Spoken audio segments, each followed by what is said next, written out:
Alors nous sommes arrivés d'Av Kavhet, donc dans ma Masechet Tamid, et il nous reste pour le mardi 16 Tishri, donc deuxième jour de Sukkot, et il nous restait les 3 dernières lignes de la page précédente, Kav Zayin Amud Bet, Tnan Hatam. La Gemara ramène ce qu'on a vu, nous, dans la Mishnah, on a rapporté. Non, on n'a pas rapporté, c'est dans Mishnah de Midot. Ish Har Habayit, Haya Mehazer Akol Mishmar ou Mishmar. Il y a donc le responsable du Har Habayit. Dans la nuit, il contrôlait les gardiens qui gardaient, on a dit, donc Har Habayit, Azara. Et qu'est-ce qu'il faisait? Il avait bien sûr une flamme qui tenait pour pouvoir donc circuler, aller dans ces endroits-là en pleine nuit. Et tout gardien, chez Eno Omed qui n'est pas debout, réveillé. Shalom. Shalom Alecha. Et donc si le gardien, il lui dit pas, monsieur le préposé, salut à toi, hein? Nikar Shehu Yashin. Ça veut dire, ça signifie que ce gardien, en fait, il est en train de dormir. Alors, qu'est-ce qu'il fait le préposé à ce gardien qui dort? Hovto bimaklo, il le frappe avec son bâton. Il avait même le droit de brûler son vêtement avec la torche qu'il détenait. Et justement, quand on entend le bâton qui frappe, les Kohanim, quand ils entendent ça dans le Beth Amikdash, ils disent, ou les autres gardiens, quand ils entendent ce bruit-là, puisque les Kohanim dorment, les autres gardiens qui sont donc de service cette nuit-là, ils disent, qu'est-ce que c'est ce bruit-là? Kol ben Levi loke. C'est la voix certainement d'un Lévi qui manque à son devoir de garde et donc il est frappé par le préposé. Uvradao nesrafin she'ashan no'an mishpat. Et donc ou bien ses vêtements ils sont volés parce que justement il a dormi alors que il devait tenir la garde.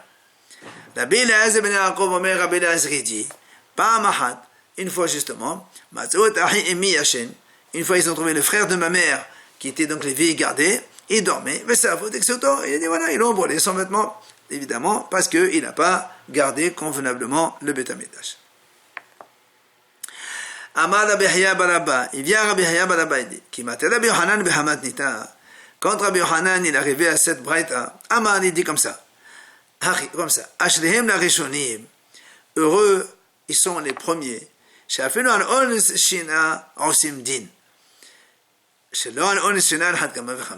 Si déjà, pour Onishena, ça veut dire qu'un homme, quand il dort, le pauvre, il dit, un homme, c'est difficile de se résister. Le sommeil, c'est quelque chose de honnête, c'est un grand honnête. Même pour ça, déjà, ils étaient punis. A fortiori, quand quelqu'un il fait quelque chose par négligence, combien il devrait être puni. Tania, Rabbi Omer, la Braïta dit comme ça, Rabbi Omer, quel est le chemin juste, droit, qu'un homme doit se choisir? Il doit aimer les paroles de morale qu'on lui dit et les remontrances qu'on lui fait. Pourquoi? Tout le temps qu'il y a des remontrances dans le monde, il y a donc du bien qui vient dans ce monde et aussi il y a le bien et la bénédiction qui arrivent dans le monde et le mal il s'enlève de ce monde-là. La preuve c'est marqué dans le pasuk ceux qui font les remontrances et le rendent du bien et elle viendra sur eux la bracha du bien. Donc tu vois bien qu'il y a le bien et la bénédiction pour ceux qui font des remontrances.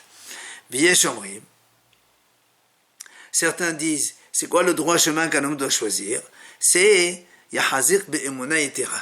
Il doit renforcer sa foi et sa droiture dans le travail, et donc il doit être juste et droit dans le travail.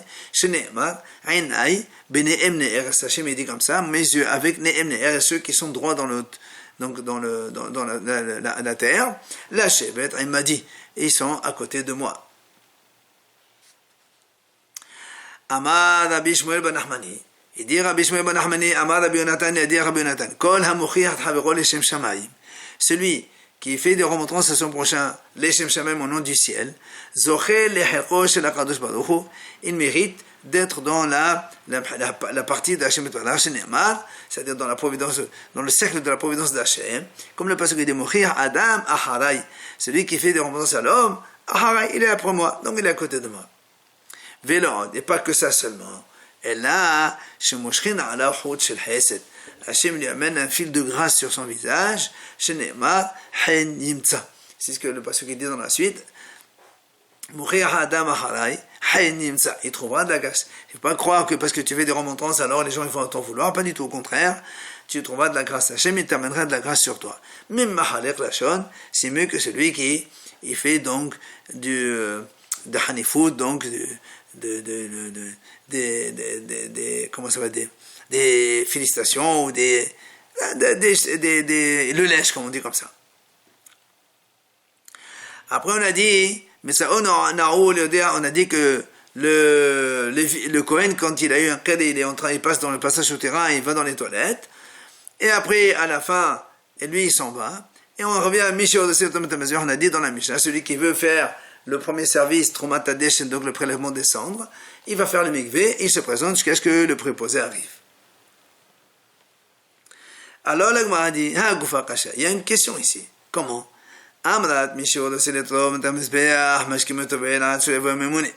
m'as dit comme ça, celui qui a envie de faire ce service-là, il se lève tôt, il fait la tvila avant que le préposé n'arrive. Donc, ça ne dépend pas d'un tirage au sort, puisque celui qui veut, il le fait. Après, tu me dis, le préposé vient, il leur dit, venez faire le tirage au sort, ça dépend donc d'un tirage au sort. Alors c'est contradictoire, ou c'est tirage, ou il n'y a pas de tirage. Amar Abaye la kasha. Il dit Abaye, c'est pas une contradiction. Kan kodem takana, kan le'achar takana. Ça c'est avant la takana, ça c'est après la takana. C'est quoi cette takana? Dites-nous, la Mishnah raconte.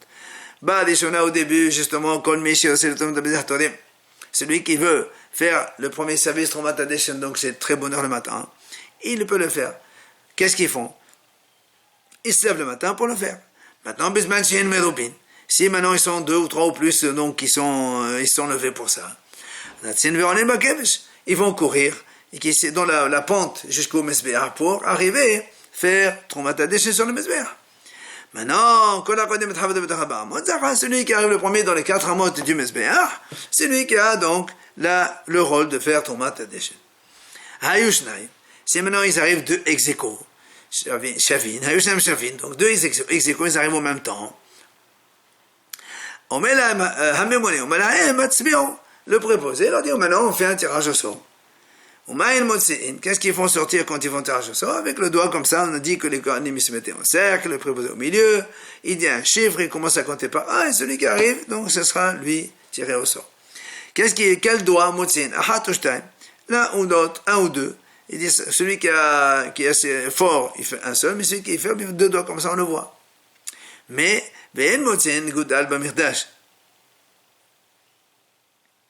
Haram, ils disent, on n'a pas le droit de faire le pouce. Pourquoi? Ils disent, parce qu'on risque de tricher. Si on sort le pouce, imagine que l'autre, il voit il y a encore un numéro, c'est à lui, il va sortir un autre doigt, on va croire, comme c'est un peu loin, on va croire ces 2 personnes, c'est en pleine nuit. Alors, on ne fait pas le pouce. Et la Gemara dit,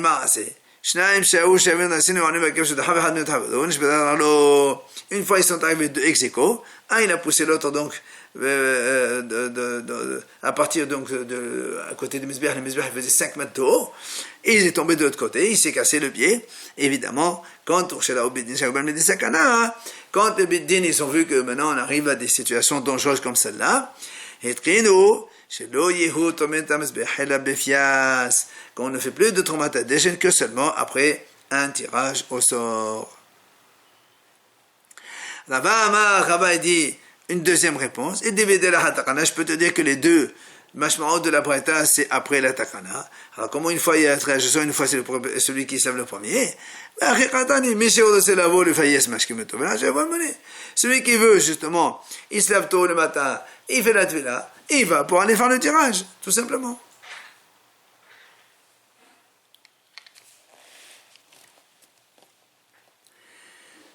Matitin, après avoir fait donc ce tirage au sort du Trumat Hadeshen, voilà comment ça se suit donc le service au Beth Amikdash.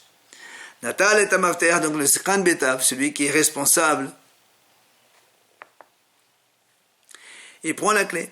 Au Fatah et Tapeshpesh, il ouvre la petite porte là qu'on a dit dans Beth Amikdash pour accéder à la Hazara. Il rentre donc vers la Hazara. Et les Kohanim qui sont avec lui pour aller faire le service, ils rentrent avec lui. Ils avaient donc 2 flammes de feu dans leurs mains. Pourquoi 2? Le groupe des Kohanim va se partager en 2 parties. Et le Me'alchin Ba'arsada derech Meslah. Meslah par là. Et le Me'alchin Ba'arsada Ma'alab. En fait, nous on est dans le mur nord, là où il y a Beth HaMokhen. Donc à l'ouest ici, c'est là où il y a le Echal, Kodesh HaKodashim, etc. Et à l'est, c'est là où il y a l'entrée du Beth HaMikdash.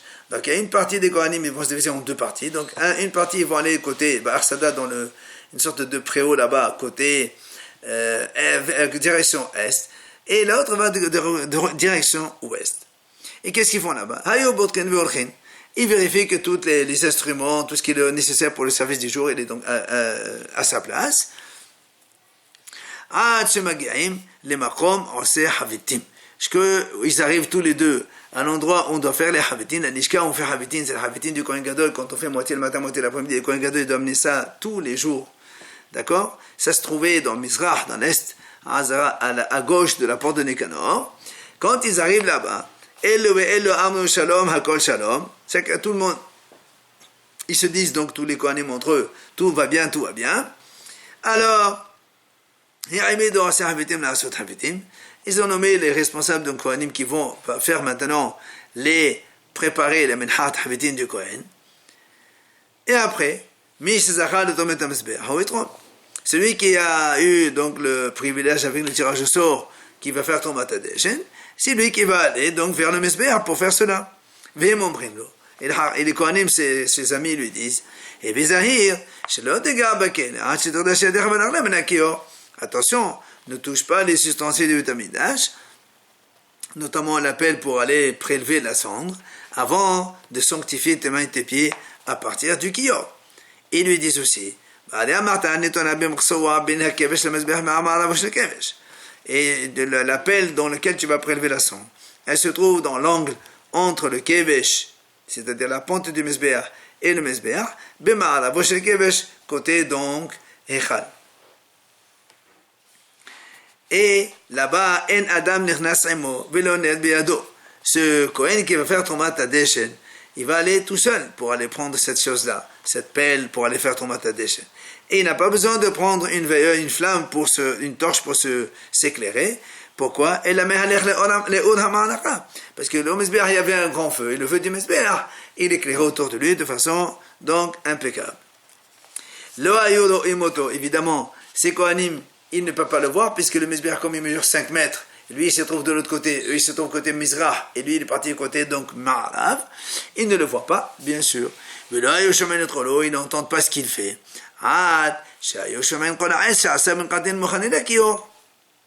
Jusqu'au moment où ils entendent, parce que Ben Qatin c'était un Kohen Gadol qui a fabriqué un mochani, c'est-à-dire une poulie, une roue, pour faire en sorte que le kior, quand il est rempli d'eau, il ne reste pas la nuit dehors. Alors avec la poulie, on le descend dans le puits, là où il y a l'eau, comme ça, c'est comme si que le kior, il était dans le puits encore toute la nuit. Et après, il vient le matin, il le sort, donc il le remonte. Et quand on le remonte, il entend le bruit donc du roulement de la poulie. Eux, ils disent, ça y est, il est arrivé le Kohen pour se mettre Kadesh, pour sanctifier ses pieds et ses mains. Et justement, il va donc sanctifier ses mains et ses pieds à partir de ce kior. Après, Natal Mahtat Akes, il prend cette pelle d'argent. Vers là, le roches Mesbéach, et le Kohen après il va monter par la pente du Mesbéach, le Kevesh, jusqu'au sommet du Mesbéach. Quand il arrive devant le grand feu, il y avait des Mesbéach là-bas, Pinna Tagi Halim, il enlève les braises qui ne sont pas encore transformées en cendres. Et là, ça et là,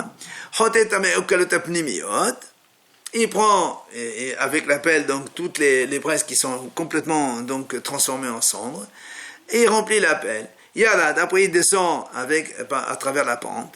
Higia la retzpa, il arrive donc au sol. Alors, Hafar Pana ou Safon, il va tourner son visage au Safon nord, parce que là, quand il descend du Kevesh, il est face sud. Et Holer Bemizrah Shel Kevesh. Après, il va aller côté Mizrah du Kevesh, c'est face à l'entrée donc parallèlement à la pente du Mizbeach, qui est à peu près une dizaine de amas, 5 mètres. Il pose là-bas les braises sur le sol carrément, à 3 tfahim de la pente, ça fait 24-30 cm. C'est la même où là-bas on posait aussi les plumes des volailles quand on fait korban ola ta'of et les entrailles, ainsi que les cendres du Mizbeach Pnimi, ainsi que les cendres donc de la menorah dont on a parlé avant. Et on a déjà vu que tout cet ensemble-là, en fait, il disparaissait au fur et à mesure, on ne sait pas, il s'absorbe tout ça dans le sol et donc il disparaît. Alors vient la Gemara poser une question. Comme on a dit que le groupe de Kohanim, ils traversaient les Arsadraot, alors on croyait que Arsadraot c'était du bois. Alors moi, c'est une sorte de terrasse en bois. Alors elle dit, préau en bois. Alors moi, dit, comment tu dis qu'il y avait du bois dans l'Azara? La Braïta dit comme ça. Rabbi Eliezer ben Yaakov dit, d'où on apprend que on n'a pas le droit de faire Arsadaot Ba'azara. C'est un mot de mal, parce que le pasuk dit, le tetalecha ashera, kol ha'etz, et c'est mizbeach Hashem lecha. La Torah dit, tu n'as pas le droit de planter dans le mizbeach, ashera, kol ha'etz. C'est-à-dire des arbres idolâtres. Achika amar, le tetalecha ashera, le tetalecha kol ha'etz, et c'est mizbeach Hashem lecha. Donc tu vois bien que ashera, c'est l'arbre idolâtre, et kol ha'etz, n'importe quel autre bois, tu n'as pas le droit de mettre dans le Beth Amikdash. Comment toi tu as dit on fait des préaux de bois? Non, là-bas c'était pas du bois, c'était de la pierre, donc c'était des préaux en bois, des poutres en construction, donc il n'y avait pas de bois. Après on a dit que les Kohanim ils arrivaient vers les Shkat Havitin, on faisait la Havitin du Kohen Gadol. On m'a dit comment? Ça veut dire que les mêmes on a dit Havitin à Avokadimi. Ça veut dire quand le premier service donc du matin dans le Beth Amikdash, après les cendres donc de Traumat HaDeshen, le prélèvement des cendres, donc ils font les Havitin du Kohen Gadol. Pourtant, Be'atania, la Braïta dit comme ça, Minayin, she'en davar kodem letamid shel shachar. Rien, aucune chose ne doit devancer le sacrifice quotidien du matin. Tamuduma ve'alach aleh ha'ola, ve'amad alabba ha'ola, ola lishona. Rabbi dit, pourquoi on dit alach aleh ha'ola? C'est pour dire que la ola, c'est premier. Donc, avant quoi que ce soit, on faisait d'abord le korban ola tamid du matin. Alors comment tu me dis on faisait les havitin? Amad Rabbi Yehuda le'achim hamin edvicha. Rabbi dit non. Là-bas c'est tout simplement pour commencer à chauffer de l'eau pour faire les havitin. Mais on ne faisait pas encore donc les havitin. On attendait d'abord de faire le sacrifice quotidien comme elle a dit la Braïta. Hadan ala b'shosha mekomot. On voit la Mishnah suivante et le pérec suivant. Ra'uhu ehav she'erat. Donc quand les Kohanim, ils voient ce fameux Kohen qui a fait Traumat HaDeshen est descendu. Alors, il a fait Traumat HaDeshen. Alors c'est maintenant à eux d'entrer donc dans pour le service du matin. Alors qu'est-ce qu'ils font? Ils courent, ils viennent. Qu'est-ce qu'ils font? Ils vont tous aller se sanctifier leurs mains et les pieds dans le kior pour pouvoir être aptes. Parce qu'ils ont déjà fait la tefila, on a dit, maintenant il faut sanctifier les mains et les pieds. Après, qu'est-ce qu'ils font? Ils prennent les pelles et les fourches. Pourquoi faire? Ils vont monter les Kohanim donc au sommet du Mizbeach. Pour vérifier que tous les membres ou les graisses qui n'ont pas été complètement consumés, ils ne sont pas encore transformés en braise, en cendre, il y a encore de la viande. Alors qu'est-ce qu'ils font? On les met de côté sur le Mizbeach. Et pour les remettre tout de suite après, parce que maintenant, eux, ils doivent enlever toute la cendre pour la mettre dans le fameux tapour, là-bas, un grand amas de cendre sur le Mizbeach. Alors avant de faire cela, il faut qu'ils enlèvent d'abord les gros morceaux de viande et les grosses braises qui ne sont pas encore complètement transformées en cendre. Si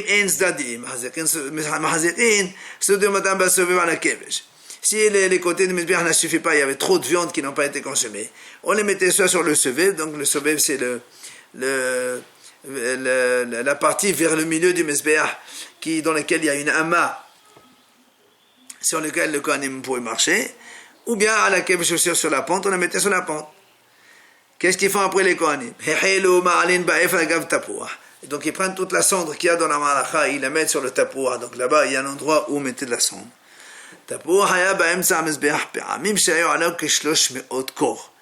Il dit, ce fameux tas de cendre, il était énorme sur le Mizbeach. Et des fois, il faisait shlosh me'ot kor, un volume de 300 corps. Le corps, c'est 250 litres. Alors, imaginez 300 fois 250 litres, c'est énorme. Et après, évidemment, il prenait toute la cendre et l'évacuait. Maintenant seulement, il dit la Mishnah, Ovad Galim, dans les fêtes, on ne l'enlevait pas. Pourquoi? Parce que je peinais chez Hono et la Mizbeach. Mais c'est beau quand les Israéliens viennent pendant des 3 fêtes, tout Israël viennent. Ça, ils voient un tas de cendre comme ça sur le Mizbeach. Ça veut dire, il y avait plein de korbanot. Alors, c'est une bonne chose pour eux. Omiyamav, lo netase la kohen meleoset adeshen. Aucun kohen n'a été donc paresseux pour ne pas sortir cette deshen quand il y avait énormément de cendres sur le Mizbeach.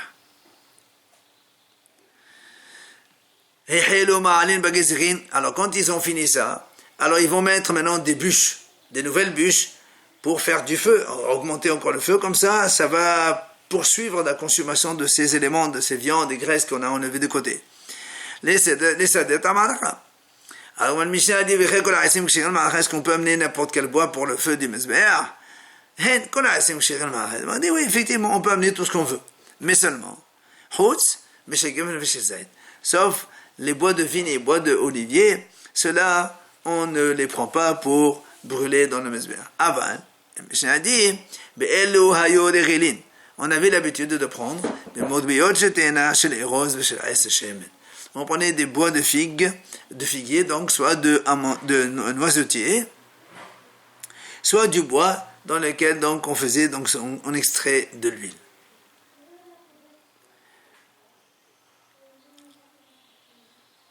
On arrête là et on verra la suite de la Mishnah.